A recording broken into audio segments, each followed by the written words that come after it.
जब 1857 आया और अंग्रेज ने देखा हिंदू और मुसलमानों की एकता जो कि तबाह कर रही थी उन्हें, तो उन्होंने कहा कि भाई इन्हें बांटना तो बहुत ज़रूरी है। तब उसी उर्दू को जिसमें कुरान के तर्जुमे पे फतवे हो गए थे, सर पे टोपी रख के नकली दाढ़ी लगा दी गई। ये मकसद नहीं है, मैं तो बुरी बातें कहने का बारे में बहुत मशहूर हूँ कि कड़वी बात कह दी। महाराष्ट्र एक ऐसी जगह है जिसका इतिहास आपको यह बताएगा कि इसका दिल बहुत बड़ा है। ये सच की जाती है।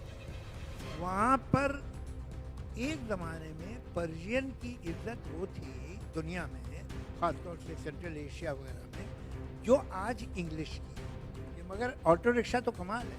ऑटो आया ग्रीस से और रिक्शा आया जापानीज से, जापानीज का वर्ड है, और ये दोनों इंडियन से जोड़ दिए, ऑटो रिक्शा बना दिया। कि हिंदी फिल्म के 90% राइटर, 90% में गारंटी से बोलता हूँ, और 90% song writer, dialogue writer Urdu के थे।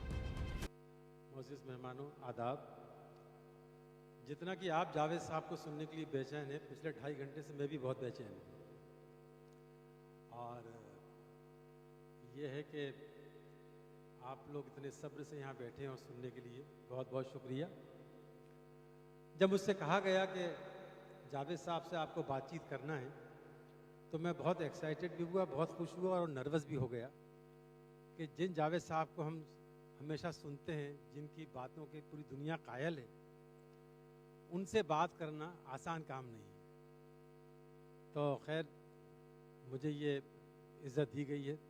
जावेद साहब को मैं जो है, आप सब जानते हैं जावेद साहब का जो अदब की जो लेगेसी है, मौलाना फजल खैराबादी से लेके जावेद साहब तक, और फिल्म इंडस्ट्री में भी उर्दू की खिदमत जो है, अगर सबसे बड़ा परचम राइटिंग में किसी ने लगाया है तो वो जावेद साहब ने लगाया है। तो जावेद साहब, आपके लिए एक शेर से मैं शुरुआत करूँगा कि तुम्हारे होठ उर्दू बोलते हैं, मुझे लगता है खुशबू बोलते हैं। तो जावेद साहब, आपका बहुत बहुत इस्तकबाल है। और मैं वक्त ज़्यादा नहीं लेते हुए सबसे पहले आपसे ये पूछना चाहूँगा कि उर्दू जो है हिंदुस्तान में, मतलब कहाँ से शुरुआत हुई, जो यंग लोग हैं उनकी लिए, मतलब कैसे पैदा हुई यहाँ पे? देखिए, इसके लिए हमें समझना ही पड़ेगा ज़बान होती क्या है। कोई भी ज़बान क्या है, ज़बान क्या है?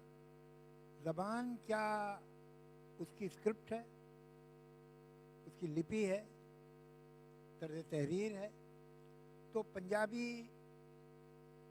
देवनागरी में भी लिखी जाती है, गुरमुखी में भी लिखी जाती है, और उर्दू स्क्रिप्ट में भी लिखी जाती है, जो एक्चुअली फारसी स्क्रिप्ट है। तो रहती तो पंजाबी है। अभी हम रोड पे जब चल रहे होते हैं गाड़ी में, तो देखते हैं पिक्चर के पोस्टर लगे हुए हैं, कुछ कुछ होता है, लिखा हुआ है KUCH, HOTA, HAI। तो क्या ये अंग्रेजी है?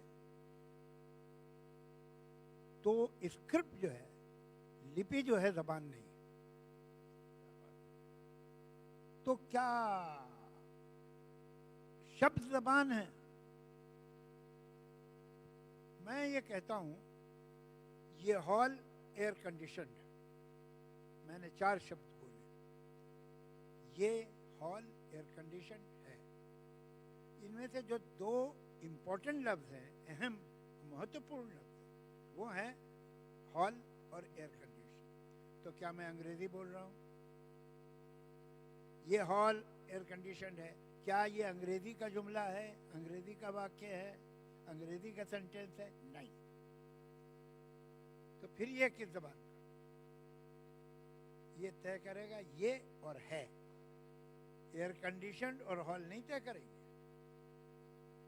इसलिए कि ना शब्द ज़बान होता है,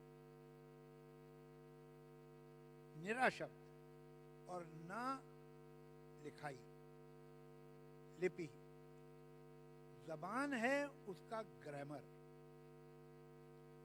उसका सिंटैक्स। ये इधर जो लगा है और है जो उधर लगा है, एयर कंडीशन और हॉल के दोनों तरफ, उसने तय किया है कि इस सेंटेंस का ग्रामर क्या है। और ग्रामर हिंदुस्तानी। तो ये आपने हिंदी या उर्दू में 2 लफ्ज अंग्रेजी के यूज किए। अब आप देखिए उर्दू ग्रामर क्या है। उर्दू की ग्रामर और हिंदी की ग्रामर में कोई फर्क ही नहीं, फर्क ही नहीं है कोई भी। तो फिर मालूम हुआ कि ये स्टार्ट तो कहीं एक ही जगह से हुई है, वरना ग्रामर तो थोड़ी अलग होती, अलग नहीं, सेम ग्रामर। ये एक दिल्ली हरियाणा के इलाके में और कुछ यूपी का भी एरिया, एक डायलेक्ट उसे कहते हैं कि जो बोली तो है लेकिन उसकी कोई स्क्रिप्ट नहीं, कोई लिपि नहीं। एक डायलेक्ट जिसे खड़ी बोली कहा जाता था और कहा जाता है। कुछ लोग आज से 700-800 साल पहले, अब उसका सारा जो है क्रेडिट अमीर खुसरो को जाता है, लेकिन एक आदमी तो भाषा नहीं शुरू कर सकता, क्योंकि पर्शियन स्क्रिप्ट अवेलेबल थी। उसी तरह से जैसे आज इंग्लिश स्क्रिप्ट अवेलेबल है और आप KUCH HOTA HAI पढ़ते हैं, कुछ होता है रोमन स्क्रिप्ट में।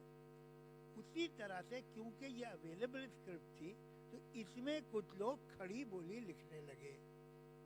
वो खड़ी बोली ही उर्दू है और वही धीरे धीरे पॉलिश होती रही, बड़ी होती रही, फैलती रही, वही उर्दू। और वही खड़ी बोली हिंदी भी है। वहीं से जो मॉडर्न हिंदी आज की है वो वहीं से निकली है। पुराने जो कवि हैं, वो तुलसीदास जी हों, वो रसखान हों, वो कबीर हों, वो मीरा जी हों, ये जो हैं या जितने आप देखेंगे वो खड़ी बोली में नहीं लिखे। उनमें से कोई शायर खड़ी बोली का नहीं, वो ब्रिज का है, वो अवधी का है, वो काठियावाड़ी का है, लेकिन खड़ी बोली जो है वो एक ही जगह से आई है, जो जहाँ से उर्दू है। तो इन दोनों जबानों की माँ एक खड़ी बोली, जो बोली थी, लिपि नहीं। कुछ लोग उसे बाद में संस्कृत लिपि में लिखने लगे। लेकिन एक बात बताइए मुझे कि एक आदमी जो यूपी में है, पढ़ा लिखा नहीं है, तो और यूपी में पढ़ा लिखा नहीं मिलना मुश्किल काम नहीं, मिल जाएगा। तो वो और दूसरा आदमी है, वो भी पढ़ा लिखा नहीं, ना पढ़ सकता है ना लिख सकता है। उन दोनों में बात हो रही है। उसने पूछा खाना खाओगे? उसने जवाब दिया नहीं, भूख नहीं है। इसने पूछा घर जा रहे हो? उसने कहा हाँ अभी घर जा रहा हूँ। उसने कहा कल मिलोगे? उसने कल मिलूंगा। ये क्या है? ये कौन सी भाषा है? इसमें कोई वर्ड संस्कृत का नहीं है जो मैंने बोला, इसमें कोई वर्ड पर्शियन का नहीं है। ये बोली कौन सी है? ये अगर इधर से लिख दीजिए तो उर्दू है, उधर से लिख दीजिए तो हिंदी। क्या बात? ये है। और जो ज़बान मैं और आप इस्तेमाल करते हैं, हम कितने सारे वर्ड हैं जो हमें मिलते हैं जब ऑफिशियली लिखी गई है ज़बान, चाहे हिंदी या उर्दू, जो आम आदमी तो कभी बोलता ही नहीं है। जो आम आदमी की ज़बान है वो दरअसल हिंदी उर्दू का कॉम्बिनेशन है, हिंदुस्तानी। अब हिंदुस्तानी बोली बन गई है, बोली वो है हिंदुस्तानी, जिसके ये 2 रंग हैं, एक उर्दू एक हिंदी। जावेद साहब, दूसरा मुझे अब जब आप बोल रहे थे तो मेरे जहन में ये आ रहा था कि आमतौर पे एक परसेप्शन बना हुआ है कि उर्दू जो है वो मुसलमानों की ज़बान है। कौन से मुसलमानों की? केरला के, तमिलनाडु के? ये जो बशीर थे केरला के बहुत बड़े राइटर, वो उर्दू में लिखते थे। ये जो इतने बड़े शायर बंगाली के थे, उनका नाम क्या था? अपना इस्लाम क्या, नजरुल इस्लाम। नजरुल इस्लाम। हाँ, ये उर्दू में लिखते थे। बंगाली में लिखते। ज़बानें मज़हब की नहीं हो सकती। अगर मज़हब की होती तो सारे मज़हब के लोग एक ज़बान बोलते होते। यूरोप में सारे क्रिश्चियन हैं ज़्यादातर, तो सब एक ज़बान बोलते होते। हिंदुस्तान में 85% पॉपुलेशन हिंदुओं की है, तो सारे हिंदू एक ज़बान बोल रहे होते। ज़बानें रिलीजन्स की नहीं होती है, ज़बानें रीजन की होती है। पंजाबी पंजाबी बोलता है, बंगाली बंगाली बोलता है, गुजराती गुजराती बोलता है। ये किसने बताया आपको? जो यूपी के आमतौर पर परसेप्शन बना हुआ है, आमतौर से बहुत से परसेप्शन वो बने शायद जो सब लिपि की गलत वजह से है हाँ। कि वो लिखे, उसका जो लिपि है वो फारसी। लिपि पर्शियन की है। हाँ, जैसे कि हम अब तो रोमन में लिखने लगे हैं, तो जब हम रोमन में लिखते हैं ये जो कुछ कुछ होता है, तो क्या ये इंग्लिश हो जाता है? नहीं, लिपि इंपॉर्टेंट चीज ही नहीं है। लिपि तो आप पंजाबी, मैंने बताया ना कि 3 लिपि में लिखी जाती है। आज हमारे जो नए लड़के लड़कियां फिल्मों में हैं, उनको तो ना उर्दू आती है ना हिंदी आती है, उनको डायलॉग रोमन में लिख के दिए जाते हैं। तो अगर वो रोमन में लिखे हुए, जो रोमन जैसे हम इंग्लिश कहते हैं ना, वो रोमन लिपि है, अंग्रेजों की ही लिपि ओरिजिनल नहीं है, वो इटालियन से रोमन से आई है, लैटिन से आई है। तो क्या इंग्लिश लैटिन है? नहीं। फ्रेंच भी लैटिन में लिखी जाती है, तो क्या फ्रेंच लैटिन है? नहीं। जर्मन लैटिन में लिखी जाती है, तो क्या जर्मन, फ्रेंच और इंग्लिश एक जबान है? नहीं। स्क्रिप्ट से कुछ नहीं होता, स्क्रिप्ट आप कहीं से भी ले लीजिए। और मैंने आपको जैसे मिसाल दी कि पंजाबी तो 3 स्क्रिप्ट में आज भी लिखी जाती है, मगर वो पंजाबी ही रहती है, स्क्रिप्ट जबान नहीं है। कभी कभी तो शब्द भी जबान नहीं, जबान ग्रामर है। मैं आपको, चलिए, आपने मुझसे कहा था कि हाँ, मैं सुनाता हूँ। जी जी जी। मैं, हालांकि अब ये मुझे रट गया है, इतनी बार मैंने सुनाया है, लेकिन फिर भी मैं एक पैराग्राफ ऐसे बोलूँगा ज़बानी, आप लोग सुनिए गौर से। कोई शब्द मुश्किल लगे तो हाथ उठा दीजिएगा। उधर थोड़ी लाइट डालिए भाई, हमें पीछे की ऑडियंस भी हमारे लिए बड़ी इंपॉर्टेंट है। हाँ, सब बच्चे पीछे बैठे रोशनी की हैं। बताइए, उन्हें आपने अंधेरे में रखा हुआ है। हेलो, हाँ, अब बताइए, अंधेरा रहता तो कोई हाथ ही ना हिलाता मुझे। चलिए ठीक है, जी। मैं एक पैराग्राफ बोलता हूँ। किसी को भी मुश्किल लगे तो हाथ उठाइए। एक मकान के एक कमरे में एक गोरा चिट्टा आदमी, एक नन्हा मुन्ना बच्चा बाल्टी से नहाए। बावर्ची ने नाश्ता दिया जिसमें उड़द की दाल और टोस्ट था। आदमी उठा, चिक हटाई, संदूक खोला, उसमें से पिस्तौल निकाला, दीवार पे टंगी बंदूक ली, बाहर ऑटो रिक्शा पे बैठ के चला गया। बच्चा बेबस देखता रह गया। कोई मुश्किल? कोई मुश्किल नहीं। अच्छा, अब देख, मकान अरबिक के एक कमरे में, कमरा इटालियन,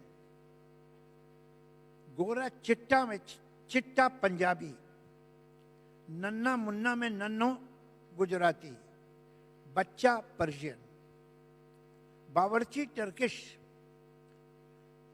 नाश्ता पर्शियन, उड़द तमिल, टोस्ट इंग्लिश टोस्ट, चिक टर्किश, संदूक टर्किश, पिस्तौल इंग्लिश पिस्टल, दीवार पर्शियन, बंदूक टर्किश, ऑटो रिक्शा में ऑटो ग्रीक और रिक्शा जैपनीज, और दोनों आके मिले हिंदुस्तान में।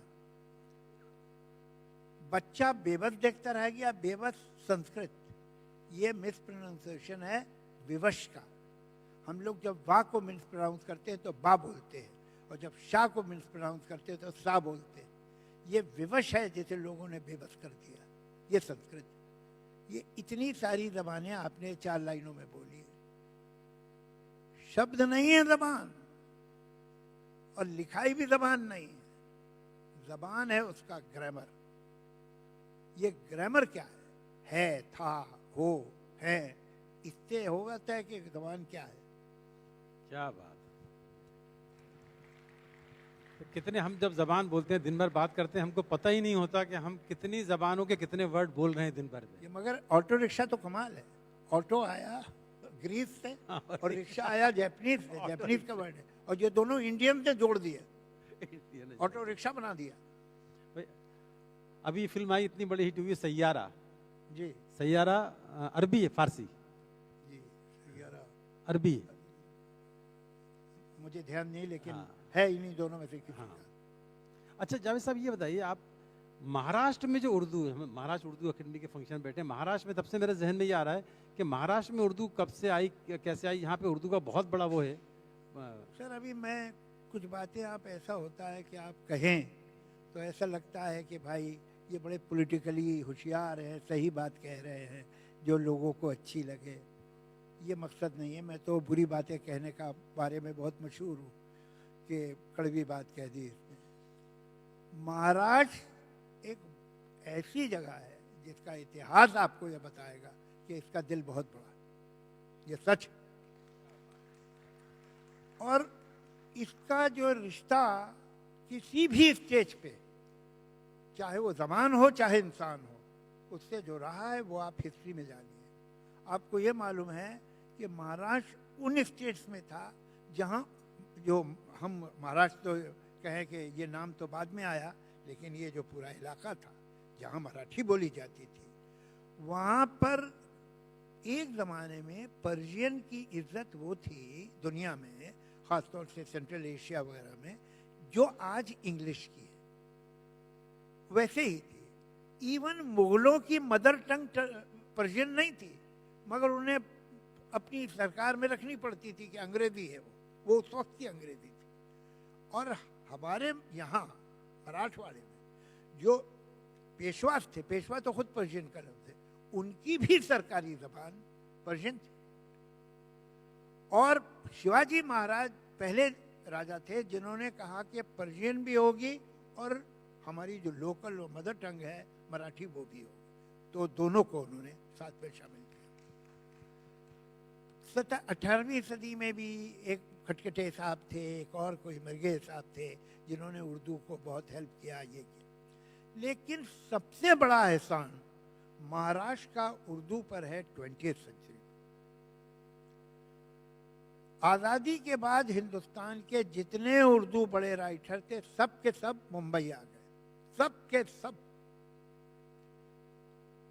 साहिर, कृष्णचंद्र, राजेंद्र सिंह बेदी, मजरू सुल्तानपुरी, जानिसार अख्तर, इस्मत चुगताई, मैं गिनता ही चला जाऊं, ये टॉप राइटर्स थे। ये सब के सब मुंबई आए। मुंबई ने इन्हें ठिकाना दिया, मुंबई ने रोजगार दिया। मुंबई में ही ये फिल्म इंडस्ट्री में भी इन्होंने लिखा, जो आप देखते हैं 47 से यहाँ तक की फिल्में, तो एक बहुत बड़ा अरसा है कि 90% dialogue writer, 90% song writer Urdu के थे जो हिंदी फिल्म में लिख रहे थे। अब आप ये देखिए, जो मैंने आपको बताया था कि एक जगह से निकली हुई है, दो नदियां हैं, ये पानी इनमें एक ही है, कि हिंदी फिल्म के 90% राइटर, 90% मैं गारंटी से बोलता हूँ, और 90% song writer, dialogue writer Urdu के थे।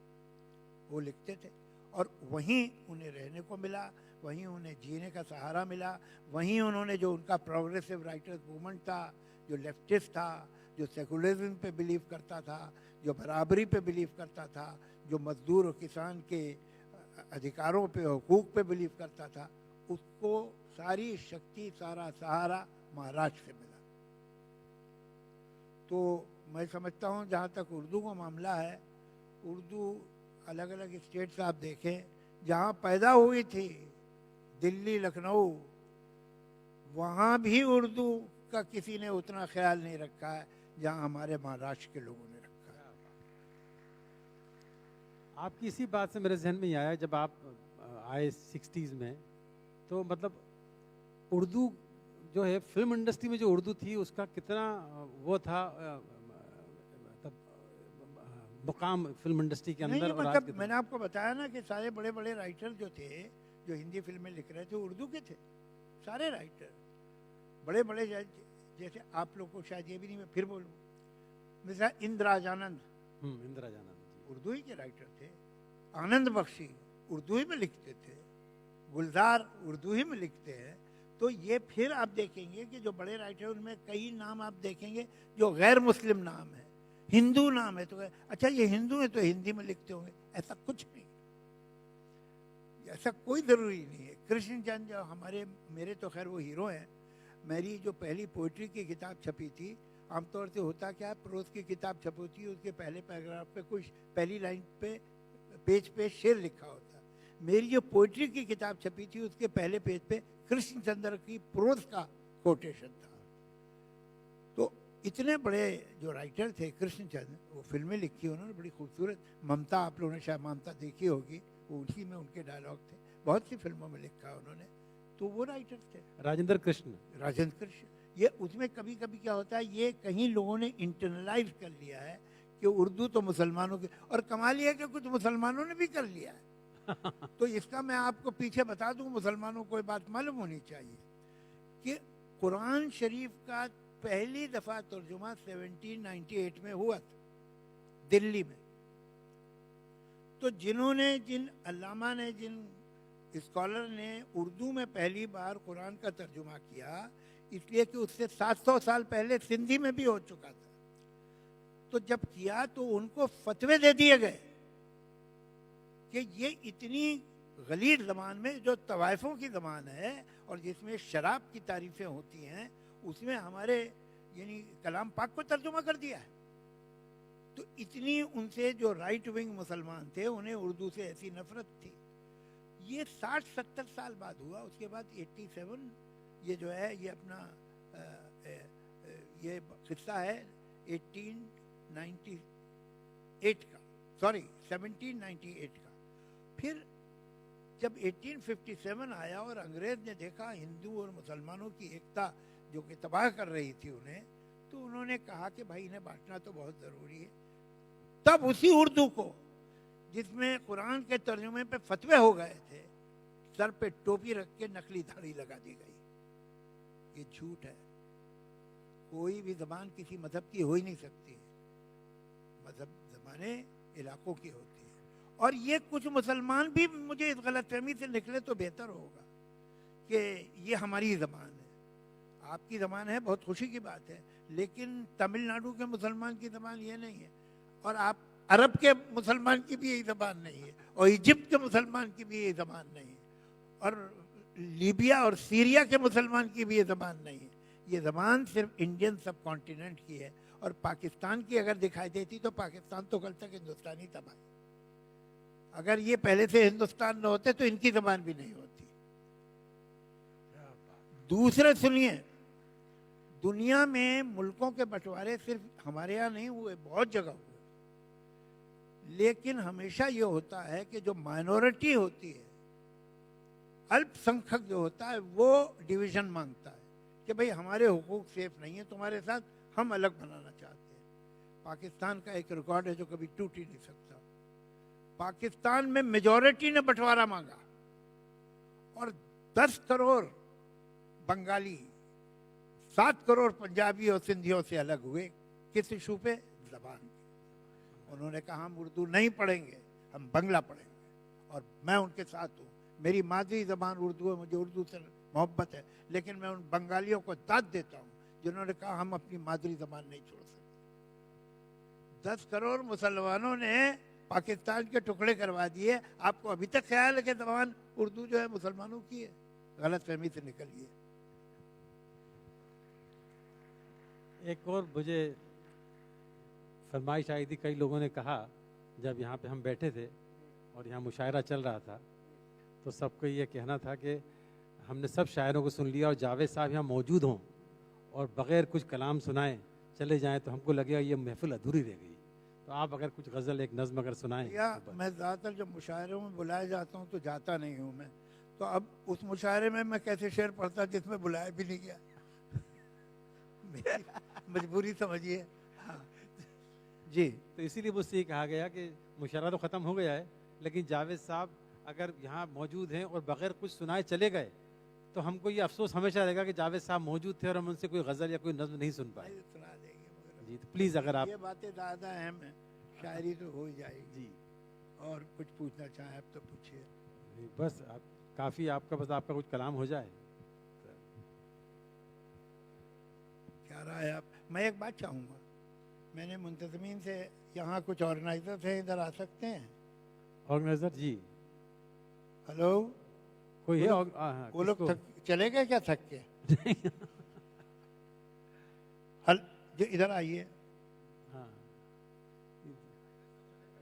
अरे शेखर, हुजूर क्यों शर्मिंदा कर रहे हैं मुझे?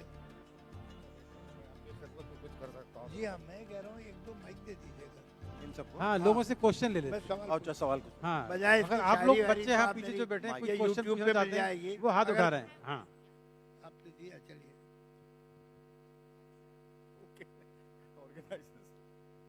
सर मेरा नाम एडवोकेट मोहम्मद शाहिद है। मैं नांदेड़ से आया हूँ। जी अभी आपने बताया कि लैंग्वेज को किसी धर्म से ना जोड़ा जाए, जी लेकिन शुरुआत से हमने ये देखा है कि उर्दू लैंग्वेज जो एशिया की जो कंट्रीज है वहाँ से वजूद में ऐसा बताया गया है, ऐसा पढ़ाया गया है। तो आपको ऐसा नहीं लगता कि ये जो उर्दू लैंग्वेज है जी ये सिर्फ और सिर्फ हिंदुस्तान से उसकी बुनियाद हुई है, मैं अब ये हिंदुस्तान से वजूद में आई है, ऐसा तशरीफ हमें रखे। लगता है। आप तशरीफ रखे। वो एक हमारी तरफ एक कहावत है कि पूरी रामायण सुन के पूछा सीता कौन था। तो ये सवाल आप वो कर रहे हैं मेरे भाई। अरे मैं यही तो कहा कि ये जो हमारी खड़ी बोली, जो हमारा डायलेक्ट है उर्दू, उससे निकली। उर्दू दुनिया में कहीं नहीं बोली जाती सिवाय सब कॉन्टिनेंट के। जो हमारे लोग कहीं चले गए हैं, चाहे वो पाकिस्तानी हो, इंडियन, तो वही बोलते हैं बाहर भी, या यहाँ बोली जाती है। और पाकिस्तान तो हिंदुस्तान का हिस्सा था, तो वो जानते हैं ये जबान। ये तो मैंने पहले बोला। अब वो पीछे कोई बच्चा उधर से हाथ उठा रहा था। अब अगला सवाल शायद मेरा नाम पूछेंगे। ये जी इधर है, इधर इधर लेफ्ट में। जी सवाल कीजिए। जावेद साहब ने जो कुछ बातें कह दी हैं वो इंतहाई जामे और मुकम्मल है उर्दू के सिलसिले में। उस पर बार बार किसी की कम को सवाल करना तजिए का औकात है, वक्त को बर्बाद करना है। आप बात कर ले उनसे, मैं क्या कह सकता हूँ।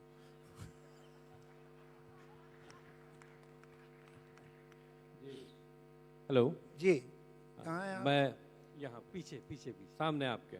जी जी भाई जी। बोलिए। मैं मोहम्मद असद हयात नागपुर से हूँ। आप जब तस्करा कर रहे थे कि रस्मुल ख़त जो है ज़बान में अहमियत का हामिल नहीं है, तो मुझे उस वक्त जहन में ये आया कि अगर हम अंग्रेज़ी में यानी अंग्रेज़ी रस्मुल ख़त में लिखते हैं या दूसरे रस्मुल ख़त में लिखते हैं तो नज़ीर और नज़ीर इसमें फिर हमको फ़र्क करने में दिक्कत जाएगी। ऐसी नज़ीर सूरत और में नज़ीर। रस्मुल ख़त जो है वो मानी रखता है। नज़ीर और नज़ीर नज़ीर जोए से और जाल से। तशरीफ रखिए आप। जी शुक्रिया। फर्ज कर लीजिए अगर दोनों चीजें ज़र से लिखी गई तो क्या मिसप्रोनाउंस करेंगे आप? अगर फर्ज कर लिए दोनों को आपने जेड से लिख दिया तो क्या कोई पढ़ने वाला उसे इस लफ्ज को मिसप्रोनाउंस करेगा? बात प्रोनाउंस की नहीं है, बात उसके मीनिंग की है। तो मीनिंग कैसे चेंज हो जाएगा? अगर जहाँ नज़ीर चाहिए अगर वो जोए से नहीं, ज़ात से नहीं भी लिखा गया जी या नज़ीर दूसरा वाला जोए से नहीं भी लिखा गया तो आदमी जब पढ़ रहा है तो उसको समझेगा ना। हकीकत यह है कि हमारी ज़बान का एक मसला है, चूंकि लफ्ज़ बहुत जगहों से आए हैं तो एक साउंड के कई कई अल्फ़ाबेट है हमारे पास। मैं ये नहीं कह रहा हूँ आप उसे चेंज कर दीजिए, इतनी गुस्ताखी मैं नहीं करूँगा। वो चेंज किया तो खुद ही करूँगा, आपसे नहीं कहूँगा कि ये फ़र्क नहीं पड़ेगा। और आपसे कौन कह रहा है उर्दू स्क्रिप्ट छोड़ दीजिए? आप ये भी नहीं कहा हमने, तो आप लिखिए उसमें। नहीं, मैं ऐसा भी नहीं कह रहा। मगर बहुत नहीं, शुक्रिया। बात ये जी, नहीं है। जी बात ये है कि स्क्रिप्ट जबान नहीं है।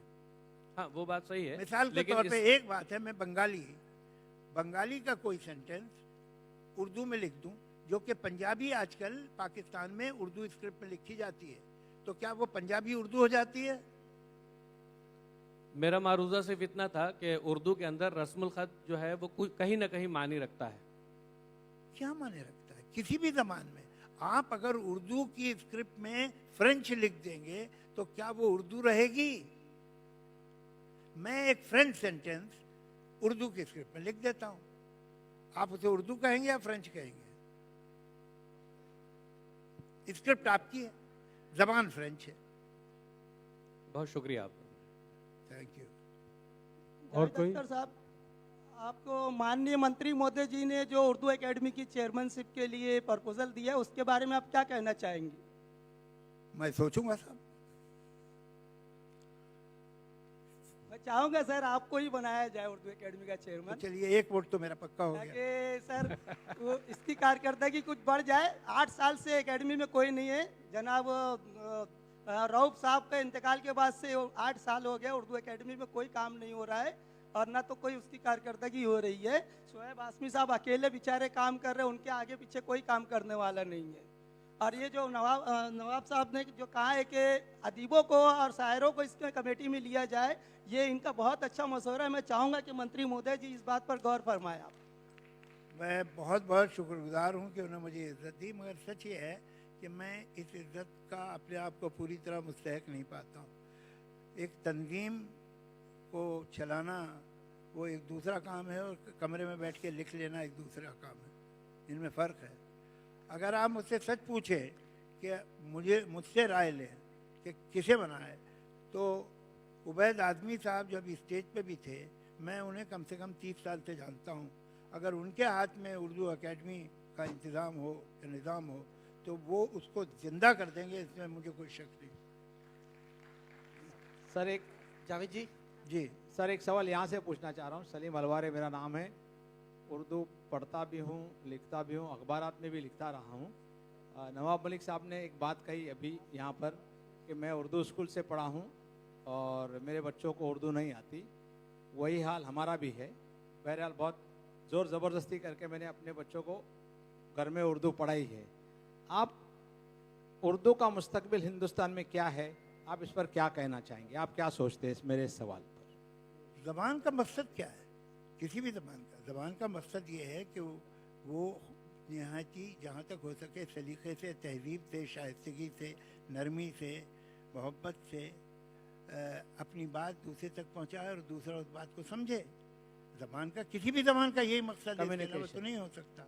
राब्ता रहे, राब्ते की ज़बान जी, राब्ता होते रहता है लोग किसी भी ज़बान बिल्कुल से। यही एक इंसान को एक बड़ा एडवांटेज हासिल है कि उसके पास ज़बान है।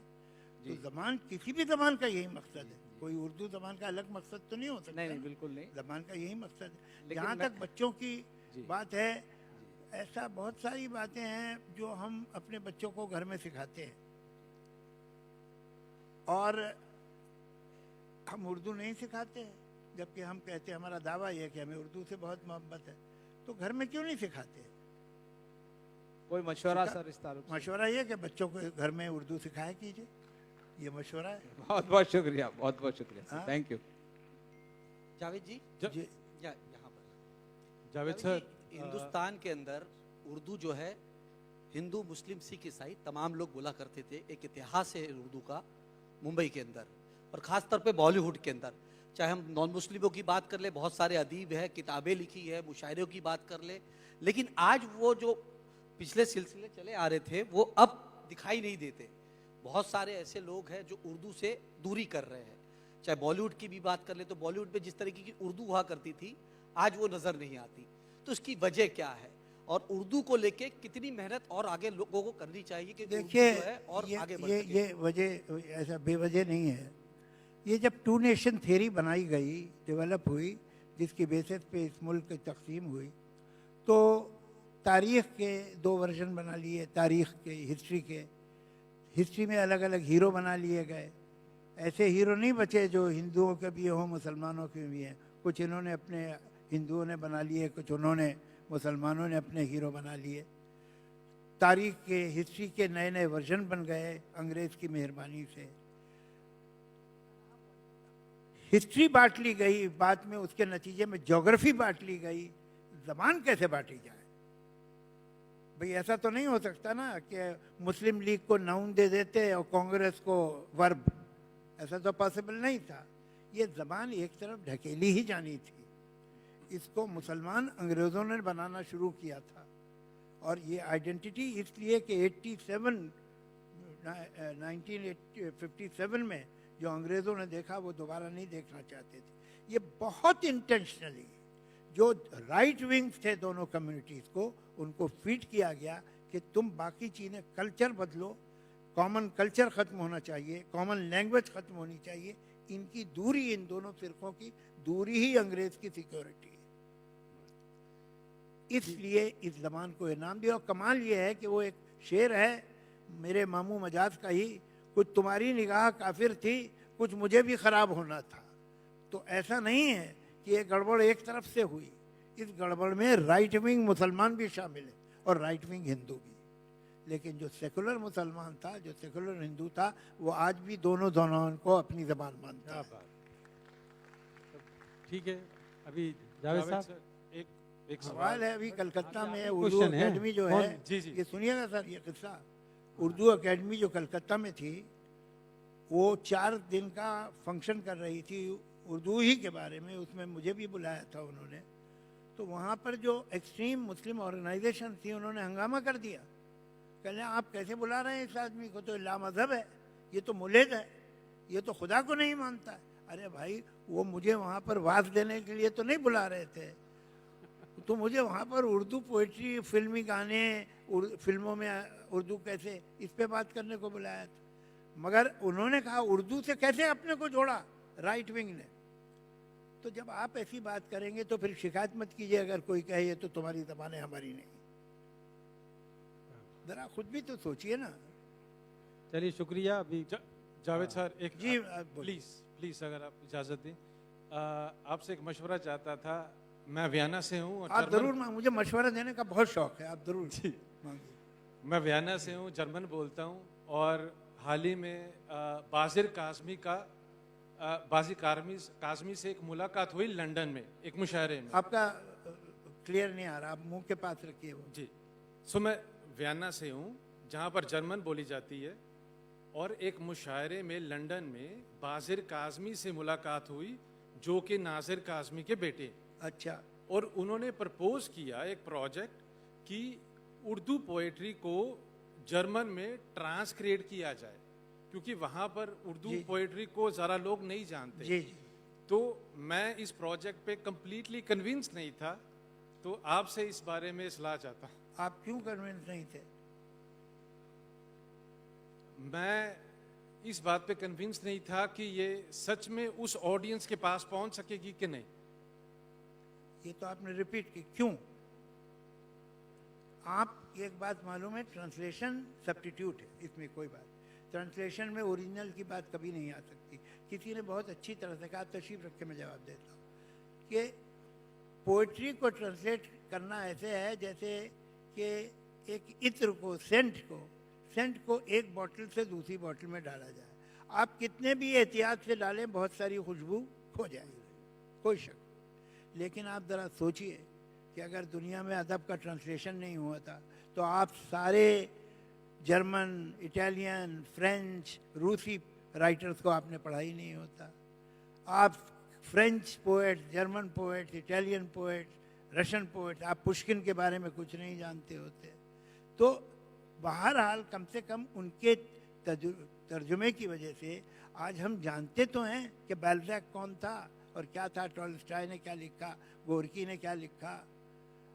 तो ये जो बड़े बड़े राइटर दुनिया में पैदा हुए हैं, दोस्तोयेव्स्की ने क्या लिखा उसने, तो ये अंग्रेजी में नहीं है लोग, अंग्रेजी तो खैर हमने पढ़ ली है, लेकिन इन लोगों के जो ट्रांसलेशन अंग्रेजी में हुए उसके ज़रिए हम तक पहुंचा, वरना ना पहुंचता।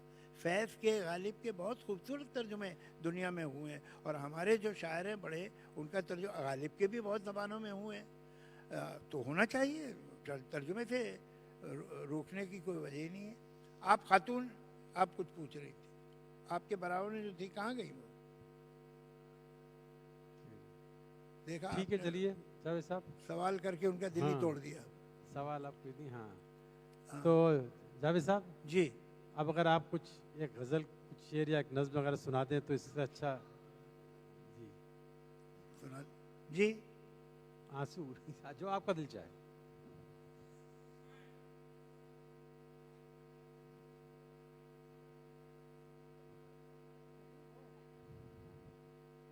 जी जी, सुना देता हूँ, ठीक।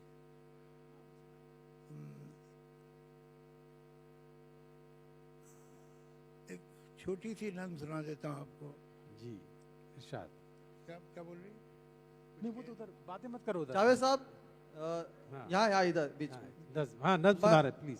एक नहीं, अभी छोटी सी कोई बात। क्वेश्चन नहीं। नहीं, क्वेश्चन नहीं है, मैं उनसे एक दरख्वास्त कर रहा हूँ कि मैंने आपका एक इंटरव्यू सुना था जावेद साहब, जिसमें आपने एक सवाल का जवाब दिया था कि अदब का आज के हमारे ज़माने में क्या रोल है। उस पर आपने एक मछली की मिसाल दी थी, शिकार की। मैं चाहता हूँ वो आप एक बार यहाँ वापस हमारे लिए वो दोहरा दें उस बात को। ज़रूर कह दो। वो किसी इंटरव्यू में वो 3-4 लड़के लड़कियां थे नौजवान जो मुझे इंटरव्यू कर रहे थे, तो उन्होंने पूछा कि आज के टेक्नोलॉजी के ज़माने में आजकल ये सारे इंटरनेट है और ये है और वो है और एआई आ गया है, ये सब, इसमें अदब का और शायरी का कोई मुकाम है, कोई जगह है इसकी? तो मैंने उनसे अर्ज़ किया कि देखो, दुनिया में सेव द टाइगर है, दुनिया में सेव द वाइल्ड लाइफ है। आज तक मैंने नहीं सुना किसी कोई जुलूस निकला हो, कोई पार्टी बनी हो, कोई एनजीओ बना हो, सेव द फिश मैंने नहीं सुना कि मछली को बचाओ। ये मैंने टाइगर के बारे में सुना है, ब्लैक बक के बारे में सुना है, दूसरे एनिमल्स के बारे में सुना है, बर्ड्स के बारे में, कबूतरों पे अभी देखिए मुंबई में झगड़ा हो रहा है, लेकिन फिश के बारे में किसी से नहीं सुना। ये फिश का शिकार जो है, मछली का शिकार, ये एक ट्रैंक्विलिटी का, रिटायरमेंट के बाद या एक शांति का काम समझा जाता है कि आप एक तालाब या झील के किनारे, नदी के किनारे चले गए, वहाँ आपने बंसी डाल दी, आप लोग बैठे हुए बातें कर रहे हैं, शरबत या विस्की या बियर पी रहे हैं, फिर वो एक हिला, एक बंसी, तो आपने मछली निकाल ली। ये एक सुकून की, एक शांति की, एक बहुत नरमी की बात। इसे मछली के पॉइंट ऑफ व्यू से देखिए। आप एक मछली हैं जो एक कमरे में एंटर हुए, आपने देखा एक डोरी से गुलाब जामुन लटका हुआ है। अरे गुलाब जामुन तो मुझे बहुत पसंद है, तो आपने फौरन लेके मुंह में डाला, तो एक लोहे का शार्प नोकदार चीज आपके तालू में चली गई, पैलेट में, और आपको डोरी से ऊपर खींचा गया। तो आप न सिर्फ ये कि आपके तालू में लगा हुआ है कांटा, आप एक ऐसी जगह पहुंचे जहां ऑक्सीजन भी नहीं है, अब आप तड़प रहे हैं, आपको जमीन पे डाला गया, और इससे पहले कि आप मर जाएं, आप एक कुंद छुरी से आपकी खाल निकालना शुरू की गई। ये है मछली का तजुर्बा शिकार में। आपका कुछ भी होगा, लेकिन कोई इस मछली के बारे में सोचता क्यों नहीं है? इसलिए कि मछली के वोकल कॉर्ड्स नहीं होते, मछली चीख नहीं सकती, मछली शोर नहीं मचा सकती। लिटरेचर सोसाइटी का, समाज का वोकल कॉर्ड है। जो आम आदमी नहीं बोल पाता वो शायरी कहती है, जो आम आदमी नहीं कह पाता वो नॉवल कहती है, शॉर्ट स्टोरी कहती है। तुमको वोकल कॉर्ड्स चाहिए हो तो बोलो, नहीं चाहिए हो तो मछली की तरह लटके रहो। क्या बात है जावेद साहब, बहुत बहुत बहुत बहुत शुक्रिया जावेद साहब। अब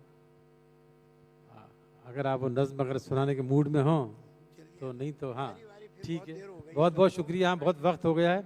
आप लोगों का भी शुक्रिया जावेद साहब, आपका बहुत बहुत शुक्रिया, आपने वक्त निकाला और यहाँ हम सबको अपने इतना अच्छा आपने ख़ास तौर से मछली वाला जिससे एंड किया है, ये बहुत ज़रूरी था। शुक्रिया।